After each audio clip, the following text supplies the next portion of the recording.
Oke.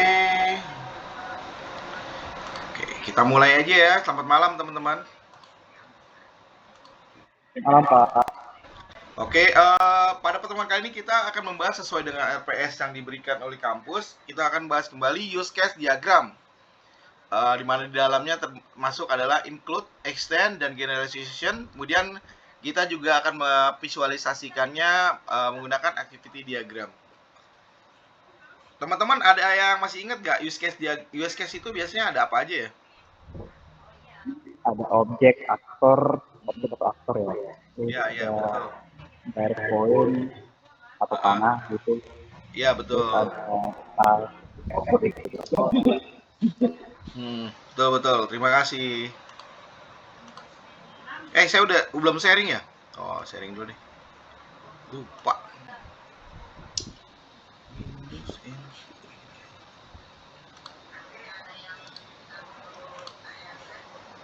Ini.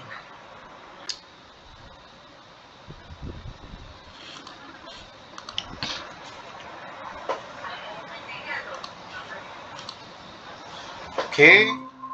Bahwa use case itu dibutuhkan dalam rangka perancangan sebuah sistem informasi ya, atau pembuatan sebuah software gitu ya, program gitu kan. Dimana si use case ini mendeskripsikan atau bisa menggambarkan atas fungsionalitas yang diharapkan dari kita membuat atau merancang sebuah sistem, dengan menekankan apa yang akan dibuat sistem. Jadi sistem itu diusulkan untuk dibuat itu buat apa gitu kan. Misalnya kan kita ketika sebelum membuat suatu aplikasi atau sistem, kita juga harus tahu juga kan permasalahan apa yang kita temukan gitu, baik permasalahan dari orang lain maupun permasalahan yang dihadapi oleh kita sendiri gitu kan. Dan kita pengen membuat suatu sistem yang dapat menjawab permasalahan yang kita temui atau klien yang kita jumpai dengan permasalahannya, dan menekankan bukan dengan bagaimana gitu, tapi apa yang akan diperbuat sistem. Lalu use case diagram ini juga bisa sebagai perwakilan dalam hal menggambarkan requirement needs ya, atau kebutuhan sistem dari sudut pandang user. Jadi kita collecting apa saja feature-feature yang ada di dalam aplikasi sistem tersebut, sesuai dengan apa yang disampaikan oleh si usernya atau penggunanya, ataupun juga stakeholder yang meminta kita membuat sistem tersebut. Lalu di sini bahwa dengan menggunakan use case diagram ini kita memfokuskan pada proses sebuah yang tadinya menggunakan analog atau pencatatan dengan analog ya, kemudian kita transmisikan menjadi sebuah proses komputerisasi atau automated proses. Jadi setiap apa yang kita execute pasti di situ ada hasilnya gitu kan. Jadi kita nggak perlu lagi menghitung ulang, tapi komputer yang akan melakukan komputasi gitu kan. Lalu bahwa use case ini juga menggambarkan keterkaitan antara use case dan aktor gitu kan. Aktor tuh para pihaknya gitu kan, yang terlibat di dalam aplikasi atau sistem tersebut. Kemudian use case menggambarkan proses sistem, di mana kebutuhan sistem daripada sudut pandang user.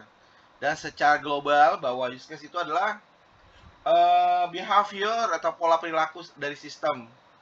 Dan juga merupakan urutan atau flow-flow daripada transaksi yang berkaitan, yang akan dilakukan atau dilakukan oleh satu aktor. Jadi masing-masing aktor itu memiliki use case-nya masing-masing ya. Jadi use case itu di dalamnya terdiri dari use case itu sendiri, actors, relationship, kemudian sistem boundary box atau opsional daripada sistem tersebut. Kemudian package itu juga merupakan opsional, bisa ada bisa tidak ya. Jadi benarnya kata Mas Charlie apa Vino tadi yang jawab ya, bahwa use case itu harus ada aktornya gitu kan, ada use case-nya juga. Ada keterkaitan linknya gitu kan, hubungan. Nah, use case itu dibuat berdasarkan keperluan aktor. Jadi dia apa yang dikerjakan sistem, Yang tadi seperti awal ya, bukan bagaimana sistem mengerjakannya. Jadi apa yang akan kamu dapatkan dari membuat suatu sistem tersebut gitu kan. Dan juga bahwa use case itu penamaannya menyatakan apa hal yang dicapai dari hasil interaksinya dengan actor. Jadi use case apa gitu, result daripada interaksi dengan actor. Di sini juga bahwa use case dinotasikan dengan gambar horizontal atau ellipse ya. Use case biasanya juga menggunakan kata kerja.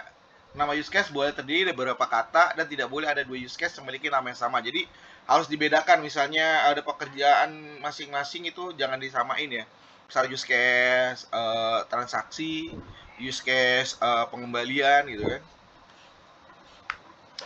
Nah, di sini si aktor adalah orang, sistem, atau eksternal entitas. Eksternal entitas tahu kan teman-teman? Jadi dia bisa aja di luar daripada sistem itu. Dia bisa sebagai stakeholder dan juga dia biasanya bisa memberi input ataupun juga yang mendapatkan outputnya gitu kan. Lalu actor menggambarkan sebuah tugas, peran, dan bukannya posisi sebuah jabatan. Jadi actor itu adalah peran dalam aplikasi tersebut apa gitu di situ gitu kan. Seperti kayak misalnya admin sebagai actor gitu, dia perannya sebagai bisa membuat user baru, dia menambahkan feature, bisa meremove user, reset password segala macam ya kan. Dan juga bahwa si aktor itu bisa memberi input atau menerima informasi dari sistem. Jadi aktor biasanya juga menggunakan kata benda dan tidak diperbolehkan terdapat communication, direct communication antar aktor gitu. Jadi antar aktor tuh nggak boleh langsung terkoneksi. Indikasi atau sistem untuk sebuah aktor yang merupakan sebuah sistem. Adanya aktor bernama time yang mengindikasikan schedule event, di mana ini adalah suatu kejadian terjadi secara periodik atau bulanan. Letakkan aktor utama ada pada pojok kiri atas dari diagram. Sampai sini ada pertanyaan nggak teman-teman? Udah tahu lah fungsi aktor itu apa ya? Aktor itu bisa orang, sistem, atau eksternal entitas atau stakeholder ya.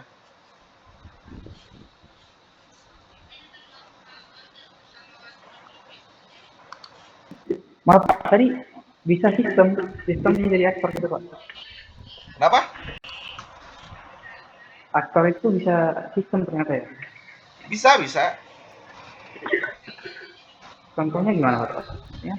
Contohnya misalnya dia mengkalkulasikan suatu transaksi gitu kan dari sistem itu. Dia kan entitas eksternal entitas kan bisa juga seperti kayak misalnya si customer tuh di dalam sistem tuh masuk ke dalam eksternal entitas tuh. Dia bisa input, kemudian juga dia bisa menerima juga output daripada sistem tersebut yang bekerja. Kayak stakeholder kan hanya bisa menerima laporan-laporan daripada kegiatan aplikasi tersebut. Oke Pak, lanjut Pak. Yang lain? Lalu saya cari ya. Nah, kemudian association bukan menggambarkan aliran data atau informasi. Penggunaan association ini adalah menggambarkan bagaimana aktor terlibat dalam use case. Ada 4 jenis relasi yang bisa timbul pada use case diagram. Antaranya association antara actor dan use case, lalu association antara use case, kemudian generalization atau turunan inheritance antara use case, dan generalization inheritance antara actors gitu kan.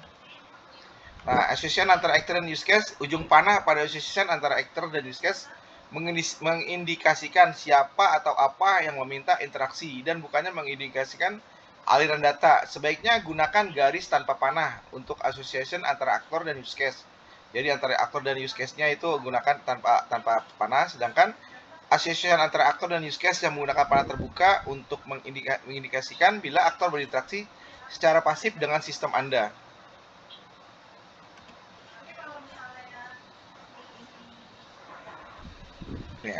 Association antar use case di-include termasuk di dalam use case lain atau require atau diharuskan. Jadi ketika register kepada suatu kursus, kemudian dia harus melakukan logon validation, termasuknya harus masuk validasi dulu, terus juga untuk memaintain kurikulumnya. Nah, ini juga buka rekening, itu juga harus di dalamnya termasuk ada mencatatkan data pribadi daripada si nasabah tersebut. Nah, bahwa include adalah pemanggilan use case oleh use client. Contohnya adalah pemanggilan sebuah fungsi program. Tanda panah terbuka harus terarah ke sub use case. Kemudian gambarkan association include secara horizontal.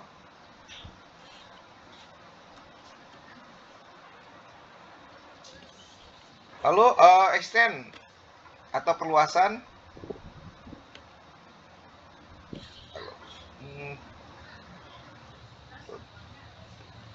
Extend atau perluasan dari use case lain jika kondisi atau syarat terpenuhi. Kurangi penggunaan association extend ini, terlalu banyak pakai association ini membuat diagram sulit dipahami. Jadi nggak terlalu jangan terlalu banyak menggunakannya biar agak lebih dipahami. Tanda panah terbuka harus terarah ke parent atau base use case tersebut. Gambarkan association extend secara vertikal. Jadi ketika kita membuka rekening, kita bisa juga membuka deposito. Udah paham gak logiknya? Jadi ketika kita buka rekening, kita juga bisa membuka deposito atau juga buka tabungan yang lainnya kan, tergantung apa menu-menu yang ada di layanan tersebut. Jadi parentnya adalah buka rekening dan buka deposito adalah anakan daripada buka rekening. Jadi buka rekening itu bisa menimbulkan buka deposito, buka tabungan, bisa juga buka saham gitu kan. Atau banyak juga produk-produk banking gitu kan, buka-buka insurance gitu kan.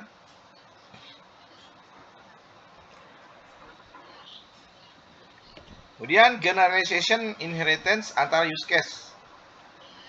Generalization inheritance digambarkan dengan sebuah garis berpanah tertutup pada salah satu ujungnya yang menunjukkan lebih umum. Kemudian gambarkan generation inheritance use case secara vertikal dengan inheriting use case di bawah base parent use case. Generation inheritance dipakai ketika ada sebuah keadaan yang lain sendiri, perlakuan khusus atau single condition. Seperti ini tampilannya.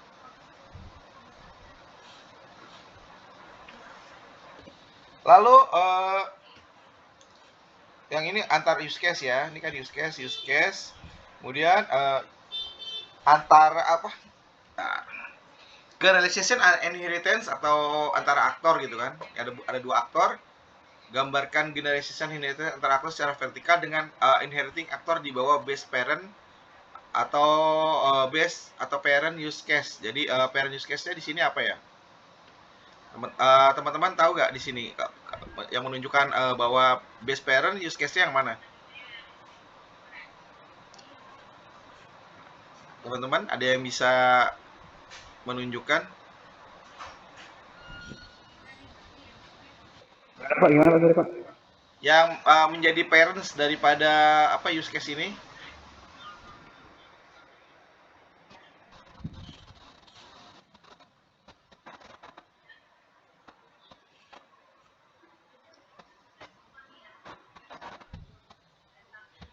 Jadi parents-nya itu student.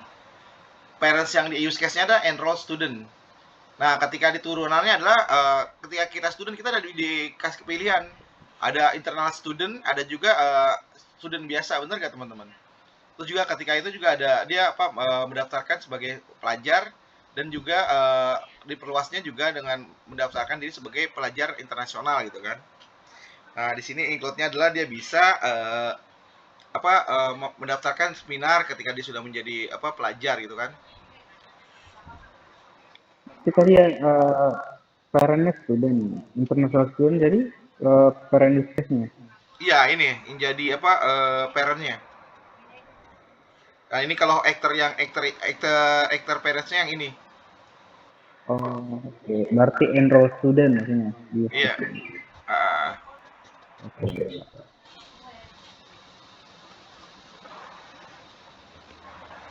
Kemudian use case system boundary box digambarkan dengan kotak di sekitar use case untuk menggambarkan jangkauan sistem Anda atau scope of your system. Biasanya digunakan apabila memberikan beberapa alternatif sistem yang dapat dijadikan pilihan. Sistem boundary box dalam penggunaannya opsional, jadi bisa dipakai bisa enggak gitu kan. Ini adalah boundary ya, boundary box.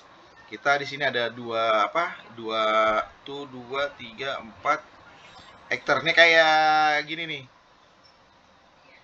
Ini actor kan, sistem kan. Mas apa? Mas Charlie. Yang ini nih yang sistem apa actor itu bisa juga jadi sistem orang atau yang lain-lain gitu kan. Nih customer dia mencari item, kemudian dia sudah mendapatkan item, dia membid atau memilih item tersebut, kemudian dia nyari option help. Nah, di customer support nanti dia akan memberikan pertolongan gitu kan, bantuan. Kemudian seiring waktu juga dia bisa mensubmit teksnya gitu kan, teks kena pajak gitu kan, kena pajak, kemudian dihitung oleh tax authority. Nah, kemudian sistem itu ini adalah payment processor ya. Jadi dia yang mengatur misalnya item apa saja harganya berapa, kemudian apakah dapat membayar pajak atau tidak gitu kan.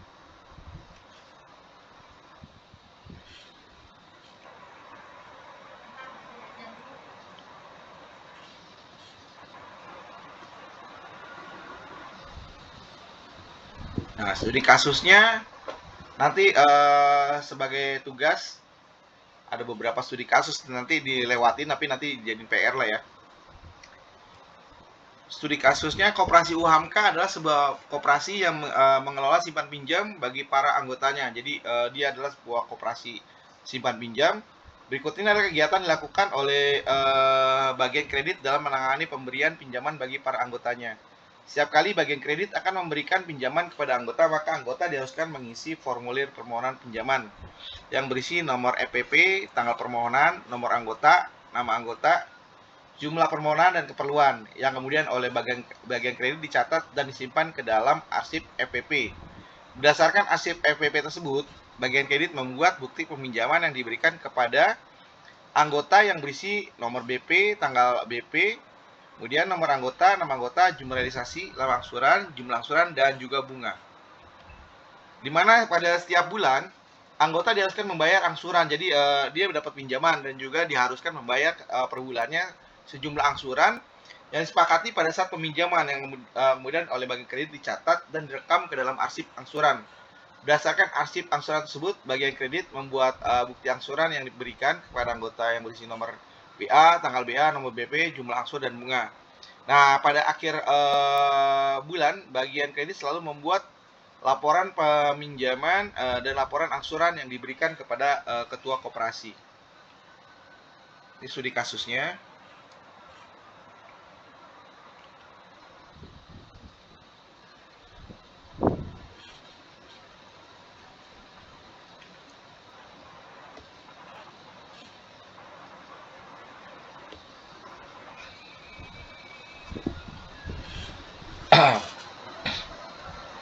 Kemudian latihannya adalah bahwa PT Nusantara adalah sebuah perusahaan yang bergerak di bidang penjualan tunai barang-barang elektronik, di mana semua transaksi di perusahaan masih dilakukan secara manual. Berikut ini adalah kegiatan-kegiatan dilakukan oleh bagian penjualan dalam menangani atau melaksanakan transaksi penjualan barang di dalam perusahaan.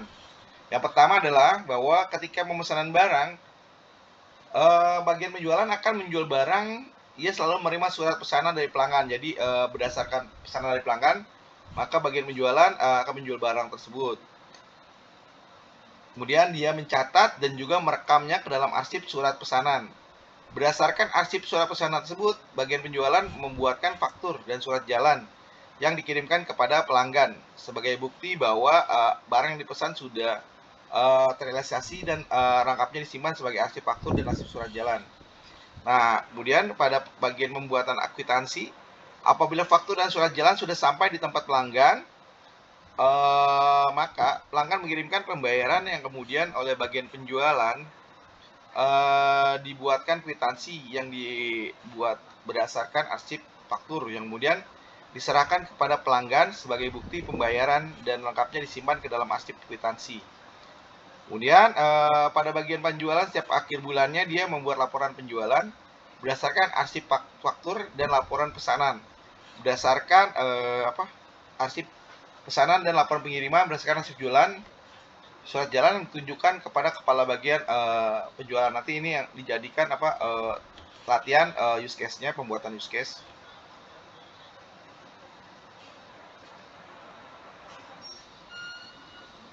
Nanti UTS-nya kita soal ini ya, soal kasus-kasus gini ya.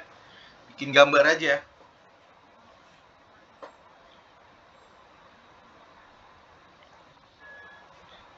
Dikirimnya ditulis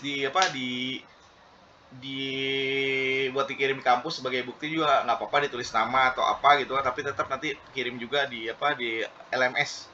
Jawabannya dalam bentuk PDF atau JPEG juga boleh.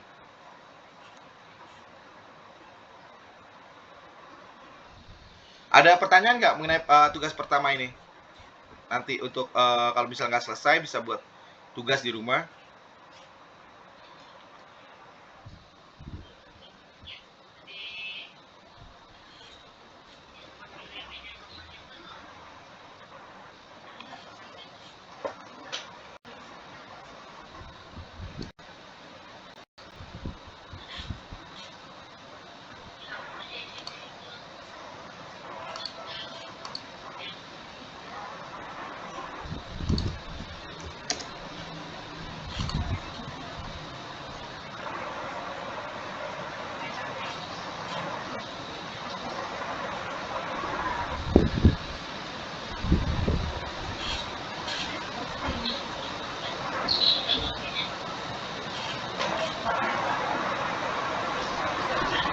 Oke, kalau nggak ada pertanyaan, saya lanjutkan lagi ke bagian berikutnya. Jadi pada hari ini ada beberapa tugas. Yang pertama membuat use case diagram daripada soal cerita berikut. Kemudian kita lanjut kepada activity diagram. Oke, kita sebelumnya kita buka dulu materi lain buat mendukung use case tadi.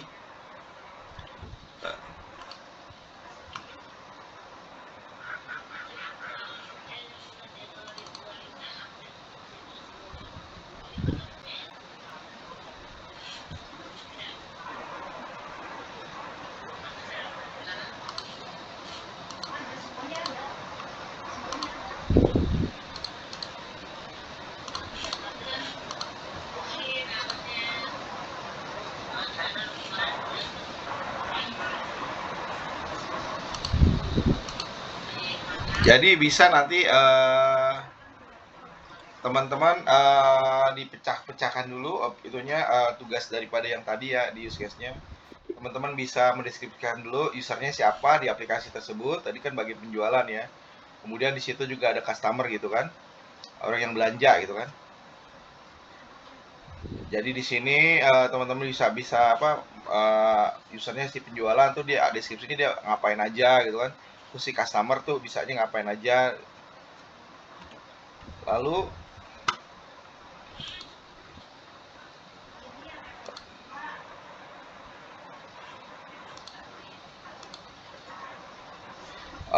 skenario adalah setiap use case lengkapi dengan skenario merupakan alur jalannya proses use case dari sisi aktor dan sistem. Skenario normal adalah bila sistem berjalan normal dan tidak ada bugs atau kesalahan atau error ya. Dengan alternatif adalah skenario bila sistem tidak berjalan normal atau mengalami error. Nah ini identifikasi dulu, misalnya namanya aplikasinya pendaftaran artikel. Tujuannya melakukan pendaftaran dan menyimpan data dari artikel penulis. Deskripsinya, penulis memasukkan data penulis termasuk juga di dalamnya artikel tulisannya, kemudian akan disimpan dalam sistem. Aktornya adalah penulis. Skenario utamanya adalah bahwa kondisi awal program dengan tampilan menu pendaftaran artikel. Nah, aksi aktornya adalah dia bisa penulis memilih jurnal, penulis memilih tema jurnal, penulis memasukkan nama penulis, email, password dan bla bla bla, istilahnya data gitu kan. Bisa memilih filenya, lalu memilih tombol kirim artikel. Reaksi daripada sistem adalah mencari file artikel di komputer penulis. Kemudian sistem akan menyimpan data penulis ke file penulis dan masukkannya di daftar artikel masuk. Ini apa artikel OJS-nya gitu kan, sistem OJS-nya atau online journal system. Nah, jika ini skenario yang akan terjadi jika autentikasi gagal. Kemudian aksi aktornya pilih file artikel yang lain. Kemudian aksi sistemnya mencari file artikel lain di komputer penulis. Kemudian proses gagal menyimpan. Kondisi akhir adalah sistem akan menampilkan user ID Anda berapa gitu kan, yang tadi dia menggunakan ID berapa gitu, pendaftaran artikel Anda sudah kami simpan. Terima kasih atas kerjasamanya, informasi tersebut akan kami kirim ke email Anda, koordinator. Nah, ini adalah merupakan skenario ya daripada use case. Nah, seperti ini juga bisa ya, dosen, mahasiswa, dan administrator. Nah, ini sistem ya. Di sini adalah perkuliahan sebagai parents-nya. Nah, di include adalah nilai, jadwal kuliah, include. Di sini ada login, ada aktivasi akun, absensi, monitoring, rekapitulasi, dan update. Jadi mahasiswa penguliahan bisa melakukan update-nya, kemudian dimonitoring. Dia monitoring perkuliahan dan juga absensi.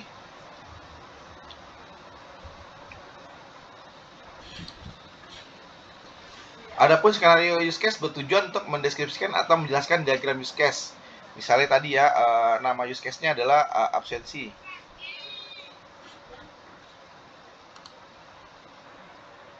Use case-nya absensi. Aktornya adalah mahasiswa. Deskripsinya adalah sebagai dokumentasi untuk mahasiswa yang sudah mengikuti atau memasuki perkuliahan. Skenario utamanya adalah kondisi awal user mahasiswa sudah login. Pertama, dia si aktor bisa memilih menu absen. Kemudian reaksi sistem adalah menampilkan form absensi. Lalu si aktor adalah input data absensi, kemudian si sistemnya menyimpan database absensi ke dalam data absensi ke dalam database. Kondisi akhir adalah bahwa data absen tersimpan ke dalam database dengan menu apa?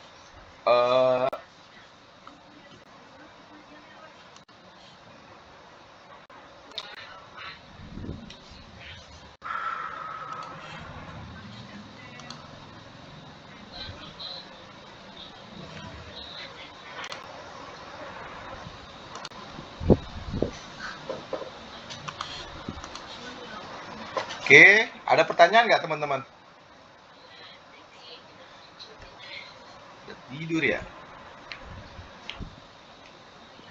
Aman, Pak. Oke, aman ya.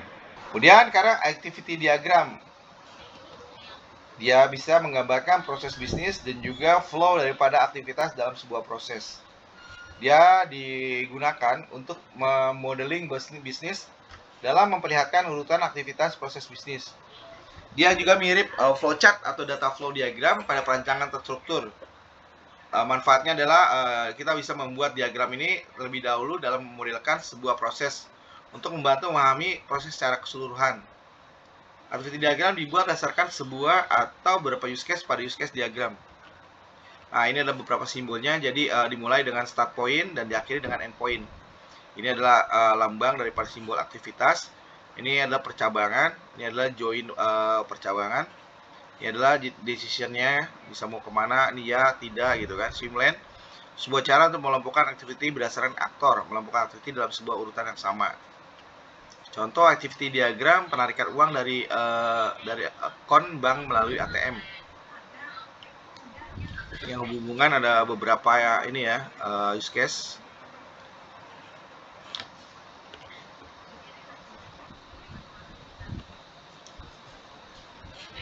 Si customer melakukan start, kemudian dia ini di ATM dia memasukkan insert card, lalu activity-nya adalah enter pin, kemudian masuk ke dalam sistem ke banknya gitu kan. Dia melakukan otorisasi gitu kan, validasi PIN. Misalnya invalid PIN, maka dia akan ditampilkan bahwa gagal gitu kan. Nah, ketika sudah otorisasi bahwa PIN yang dia masukkan adalah valid, maka dia akan bisa memasukkan sejumlah uang yang mau diambil gitu kan. Kemudian juga dia bisa setelah itu bisa melihat balance deposit, balance saldo ya, bisa mengecek saldonya. Kemudian balance-nya ketika diambil nanti cek account balance-nya adalah sejumlah balance ya. lalu Fok dia mengambil uang gitu kan dari si ininya, take money from slot, lalu di antar joinnya debit account. Jadi ketika di ATM mesinnya itu, ketika dia ngambil uang, kemudian dia akan mendebit kepada akunnya tersebut, debit akunnya. Kemudian dia akan menampilkan balance account di proses ini.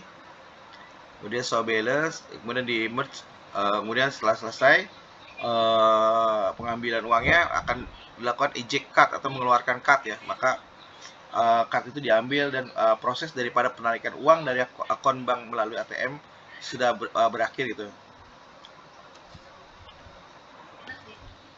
Ini ada si swimlane-nya itu adalah merger ya, menggabungkan antara beberapa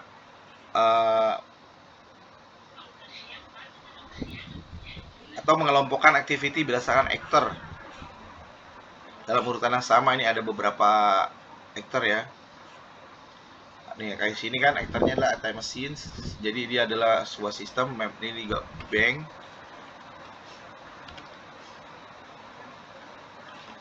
Untuk yang ini ada pertanyaan nggak?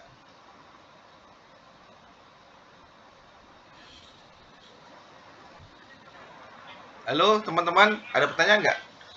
Yang tadi teman ya. Mungkin bedanya di activity diagram aktornya kurang ya, lebih ke Ap- actionnya semua di sini Pak ya. Apa tuh?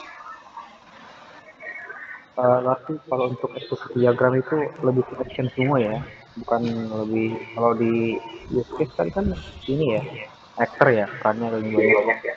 Hmm, hmm, hmm. Tapi kalau untuk di activity diagram itu murni step atau namanya actionnya lah ya gitu ya. Iya betul betul, actionnya. Jadi keterkaitan antara proses-prosesnya. Oke Pak, sorry. Ini adalah sebuah contoh activity diagram. Di sini ada aktornya, bagian gudang, bagian pembelian, supplier. Kemudian nanti yang ini saya nggak terlalu ini ya, nggak terlalu mana ya tadi ya. Yang ini nih, misalnya kalian bebas lah, kalian kan udah tahu nih mau buat apa nih. Jadi kalian bikin use case-nya berdasarkan aplikasi yang akan kalian buat ke depannya apa tuh. Ya kan? Ini dijadiin ini aja lah, gambarannya ya kan. Jadi nanti teman-teman bikin tugasnya, bikin use case diagram berdasarkan aplikasi yang akan teman-teman bangun gitu kan. Biar lebih seru gitu kan. Nah, ini adalah contoh activity diagram. Di sini ada beberapa actor, ada bagian gudang, bagian pembelian, supplier. Nah, di sini mulai kan start memberi informasi data barang yang akan dipesan ya. Di bagian gudang notif gitu ke bagian pembelian bahwa ada barang nih yang akan mau dipesan gitu kan. Lagi bagian pembelian terima informasi lalu buat surat SPP ya, surat pembelian gitu kan. Ini supplier atau vendor ya. Kemudian si vendor menerima SPP, lalu dia akan melakukan kirim barang disertai faktur. Jadi pengiriman barangnya disertai dengan dokumen faktur gitu ya. Kemudian si bagian gudang akan menerima barang tersebut dan faktur. Lalu buat surat pembelian gitu kan, buat bukti gitu kan, tanda tangani. Lalu dia terima SPBJ, lalu mendapatkan konfirmasi pembayaran. Lalu bagian pembelian adalah melakukan pembayaran atas barang yang dipesan tadi kan, karena barang udah diterima kan. Kemudian si supplier akan menerima bayaran, lalu dia akan menerbitkan kwitansi atau issue kwitansi. Maka si bagian pembelian akan terima kwitansi karena terjadi pembayaran antar pembeli dan supplier ya, bukan si gudang ya. Gudang terima barang ya. Maka setelah proses ini selesai, maka akan diakhiri itu proses tersebut.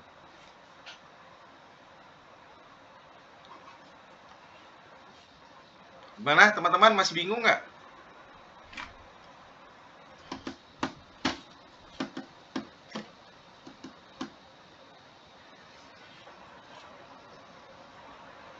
Masih aman Pak. Mana ya? Oke. Ini juga nanti untuk latihan activity diagram juga disesuaikan aja. Misalnya tadi kan kamu udah buat tuh use case-nya. Jadi nanti hubungannya sama aja gitu, di activity diagramnya sama dengan aplikasi yang akan kalian buat gitu ya. Nanti hal-hal ini nanti akan saya buatkan soal untuk UTS. Kelas diagram ini cuman info aja ya sebelumnya, untuk sesuai dengan RPS-nya di sini belum masuk kelas diagram ya. Tapi kemarin-kemarin kan kita udah bahas juga kan kelas diagram.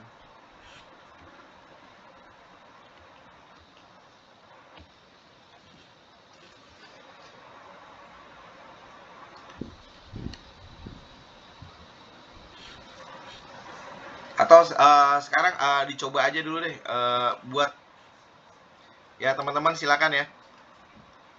Jadi buat use case berdasarkan aplikasi ya teman-teman mau buat, dirancang gitu kan. Dan juga buat activity diagramnya seperti apa, terkaitan dengan aplikasi tadi juga.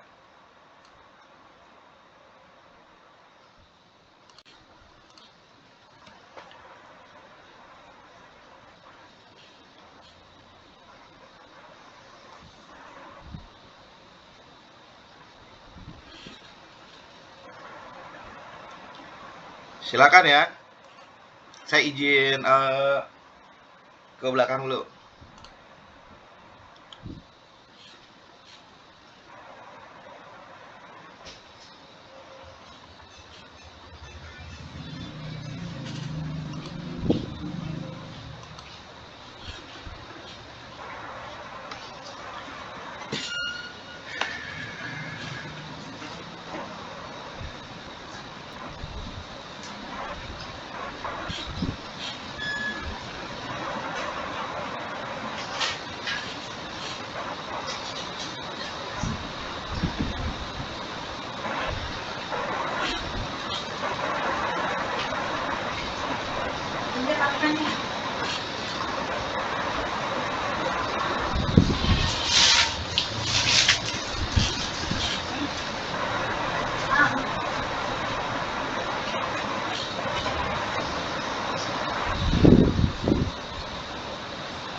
ada yakin lapar kali gitu.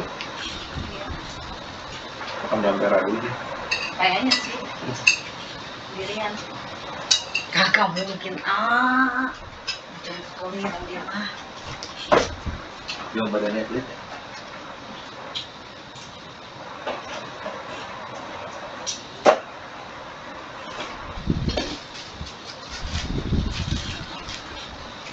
Terus langsung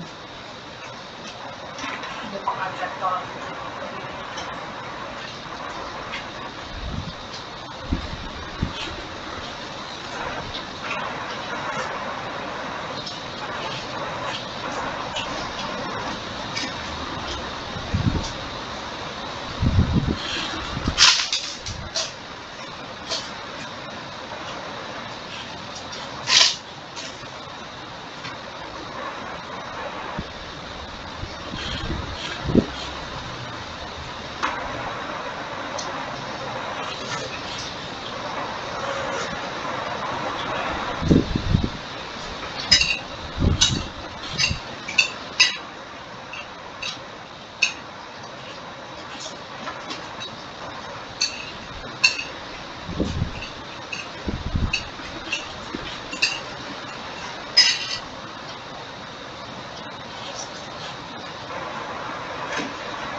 Orang pada biasanya pada aktif Pak. Tahu 15 kali.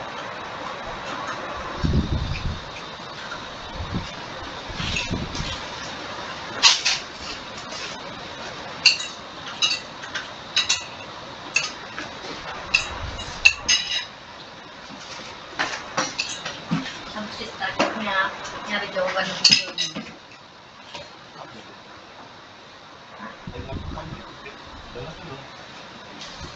Iya, iya. Aku nanya nih Kak.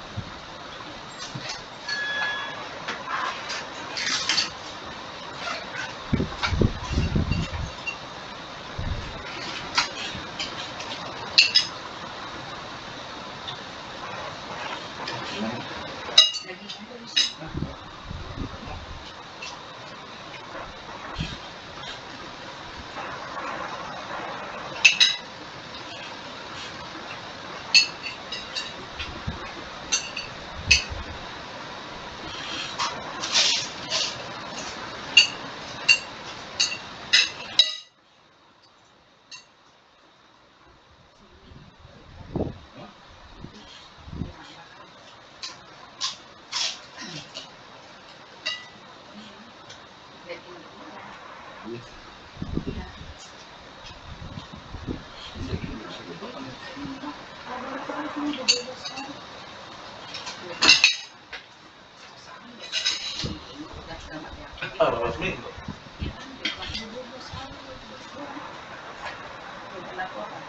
Biarin aja, langsung ketemu keluarga aja.